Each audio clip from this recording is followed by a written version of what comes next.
Viralnya video salah satu kafe di kawasan wisata kuliner Banjarmasin Tempo Dulu atau di kawasan Kota Lama, Jalan Hasanuddin HM, Banjarmasin Tengah, terus menjadi sorotan anggota DPRD Banjarmasin.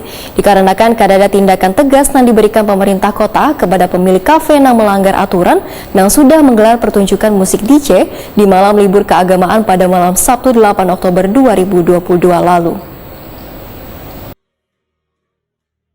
Viralnya video salah satu kafe di kawasan wisata kuliner Banjarmasin Tempo Dulu atau di kawasan Kota Tua Jalan Hasanuddin HM, Banjarmasin Tengah terus menjadi sorotan anggota DPRD Banjarmasin dikarenakan ada tindakan tegas yang diberikan pemerintah kota kepada pemilik kafe yang melanggar aturan yang sudah menggelar pertunjukan musik DJ di malam libur keagamaan malam Sabtu 8 Oktober 2022 lalu. Ketua Komisi 1 DPRD Banjarmasin M. Faisal Haryadi Wahid Takuni jelang tengah hari Jumat 14 Oktober 2022 mengaku sangat menyayangkan bila pemilik kafe hanya diberikan sanksi surat peringatan pertama. Semestinya kafe tersebut harus dibekukan terlebih dahulu supaya menjadi contoh kepada pemilik kafe lainnya yang ada di Banjarmasin.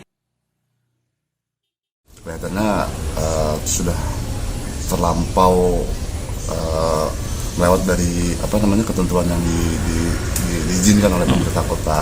Ya sebenarnya di situ diperuntukkan untuk kafe, kemudian tempat ajang kongko dan minum yang bernuansa kota lama gitu kan.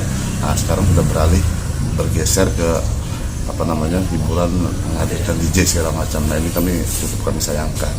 Nah jadi memang beberapa hari yang lalu beberapa kawan-kawan dari Komisi 1 sudah melakukan koordinasi langsung dengan Satpol PP, dan Satpol PP menyatakan bahwa sudah memberikan peringatan kepada pemilik konter ya.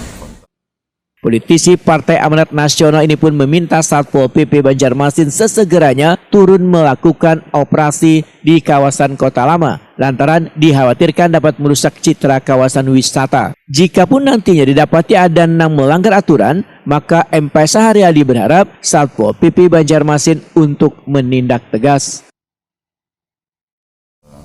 Dinas Pol PP.